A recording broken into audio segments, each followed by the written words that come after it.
Hello guys, मेरे channel में आप सभी का स्वागत है। आज की हमारी कहानी शुरू करते हैं बिना किसी देर के। तो आपको वीडियो पसंद आए तो my YouTube family please channel को लाइक एंड सब्सक्राइब जरूर करें। Thank you for watching my video. Guys, आज की हमारी कहानी एक वंडर वुमन की है। हर इंसान के अंदर एक सुपर हीरो छिपा होता है, बस जरूरत है अपने अंदर की अच्छाई और हिम्मत को पहचानने की। वंडर वुमन, जिसका असली नाम डायना प्रिंस है, अमेज़न नामक योद्धा महिलाओं की रानी हिप्पोलिटा की बेटी है। वह एक पौराणिक द्वीप थी मिस्रा, जिसे पैराडाइस आइलैंड भी कहा जाता है, पर रहती थी। ये द्वीप बाहरी दुनिया से छिपा हुआ था और यहाँ केवल महिलाएं रहती थीं। डायना बचपन से ही अद्वितीय थी। उसकी माँ हिप्पोलिटा ने उसे मिट्टी से बनाया था और ज़्यूस, देवताओं के राजा, ने उसमें जान फूंकी। डायना को देवताओं से अद्भुत शक्तियाँ मिली, जैसे अतुलनीय ताकत, तेज गति, उड़ने की क्षमता और अमरता। डायना को अमेज़न महिलाओं ने युद्ध, हथियारों और रणनीति की गहन ट्रेनिंग दी। उसकी माँ उसे बाहरी दुनिया के खतरों से बचाना चाहती थी, लेकिन डायना हमेशा कुछ बड़ा करने की चाहत रखती थी। दुनिया में प्रवेश एक दिन द्वीप के पास एक अमेरिकी पायलट स्टीव ट्रेवर का विमान क्रैश हो गया। डायना ने उसे बचाया और उससे पहली बार बाहरी दुनिया के बारे में जाना। उसने स्टीव से पता लगाया कि दुनिया में एक बड़ा युद्ध, प्रथम विश्व युद्ध चल रहा है।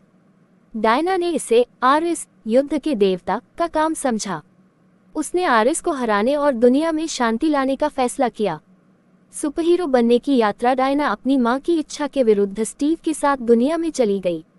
वहां उसने पहली बार इंसानों की पीड़ा, स्वार्थ और प्यार को करीब से देखा। उसने अपने अद्भुत हथियारों, जैसे लासो ऑफ ट्रुथ, जो किसी को भी सच बोलने पर मजबूर कर देता है, इंडेस्ट्रक्टिबल ब्रेसलेट्स, जो किसी भी हमले को रोक सकते हैं, गॉड किलर तलवार, जिसे उसने आरिस को हराने के लिए इस्तेमाल किया। डायना ने स्टीव और उसकी टीम के साथ युद्ध के मैदान पर लड़ाई की। आरिस से टकराव डायना को जल्द ही पता चला कि आरिस वास्तव में युद्ध के पीछे था। उसने आरिस से भयंकर लड़ाई की और अपनी पूरी ताकत का इस्तेमाल करके उसे हराया। लेकिन इस दौरान उसने ये भी सीखा कि इंसान की कमजोरियां केवल बाहरी शत्रुओं के कारण नहीं, बल्कि उनके अंदर भी होती हैं। स्टीव की कुर्बानी डायना के जीवन में सबसे बड़ा धक्का तब लगा जब स्टीव ने खुद को बलिदान कर दिया। उसने डायना को यह समझाया कि हर इंसान में अच्छाई और बुराई दोनों होती हैं, लेकिन प्यार और बलिदान से दुनिया को बेहतर बनाया जा सकता है।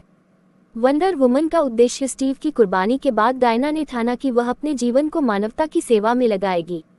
उसने वंडर वुमन के रूप में दुनिया में अपनी पहचान बनाई और तब से वह हर संकट में लोगों की मदद करती रही। वंडर वुमन न केवल शारीरिक रूप से मजबूत है, बल्कि वह एक बुद्धिमान और दयालु योद्धा भी है। वह न्याय, शांति और प्रेम की प्रतीक है। वंडर वुमन का संदेश, वंडर वुमन की कहानी हमें सिखाती है कि प्यार, विश्वास और साहस सबसे बड़ी ताकतें हैं। चाहे दुनिया में कितनी भी बुराई क्यों न हो, अच्छाई और सच्चाई हमेशा विजयी होती। तो चलिए गाइस, आज मैं आपको एक आयशी बहादुर एक और लड़की कहानी शुरू करते हैं। एक छोटे से गांव में एक साधारण सी लड़की रहती थी, जिसका नाम सिया था। सिया बचपन से ही अपनी बुद्धिमानी और साहस के लिए जानी जाती थी, लेकिन उसे अपने अंदर छिपी खास ताकत का एहसास तब हुआ जब एक दिन गांव पर एक बड़ा खतरा आ गया। असामान्य घटना, उस दिन गांव में अचानक एक बड़ा तूफान आया। सारे लोग घबरा गए और अपने घरों में छिपने लगे। तभी सिया ने देखा कि एक बच्चा नदी के तेज बहाव में बह गया है। बिना सोचे समझे वह नदी में कूद गई। तभी सिया को महसूस हुआ कि उसकी ताकत इंसानों से कई गुना ज्यादा है। उसने बच्चे को एक ही हाथ से बचा लिया और नदी के बाहर खींच लाई।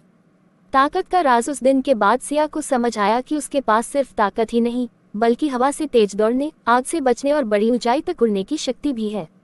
लेकिन ये ताकतें उसे क्यों मिली, ये समझने के लिए वह अपने दादा दादी के पास गई, जो पुराने किस्से कहानियों के जानकार थे।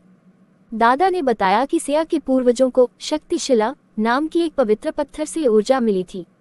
इस पत्थर की ऊर्जा पीढ़ी दर पीढ़ी सिया तक पहुंची है, लेकिन इसके साथ एक जिम्मेदारी भी है, इन शक्तियों का उपयोग सिर्फ दूसरों की भलाई के लिए करना। सुपरवुमन का जन्म, अब सिया ने तय किया कि वह अपनी इन शक्तियों का उपयोग अपने गांव और आसपास के लोगों की मदद के लिए करेगी। उसने अपने गांव को प्राकृतिक आपदाओं, चोरी और अन्य खतरों से बचाना शुरू किया। लोग उसे प्यार से सुपरवुमन कहने लगे। बड़ी चुनौती, एक दिन एक वैज्ञानिक डॉक्टर विक्रांत ने गांव पर हमला किया। वह शक्तिशिला को चुराकर अपनी प्रयोगशाला में इस्तेमाल करना चाहता था। डॉक्टर विक्रांत ने एक बड़ी रोबोटिक सेना बनाई और गांव पर हमला कर दिया। लेकिन सिया ने अपने साहस और बुद्धिमत्ता से न केवल उसे हराया बल्कि शक्तिशिला को भी सुरक्षित रखा। सिया का संदेश। सिया ने लोगों को सिखाया कि असली ताकत सिर्फ शारीरिक शक्ति में नहीं बल्कि सही समय पर सही निर्णय लेने और दूसरों की मदद करने की भावना में है। तब से सिया यानी सुपर वुमन अपने गांव और आसपास के इलाकों की रक्षक बन गई। उसकी कहानी पूरे देश में फैल गई और वह सबके लिए प्रेरणा बन गई। अंत में सुपर वुमन का यही संदेश था, हर इंसान के अंदर एक सुपर हीरो छिपा होता है, बस जरूरत है अपने अंदर की अच्छाई और हिम्मत को पहचानने की। और गाइस मिलते हैं नेक्स्ट वीडियो में, तब तक के लिए थैंक यू।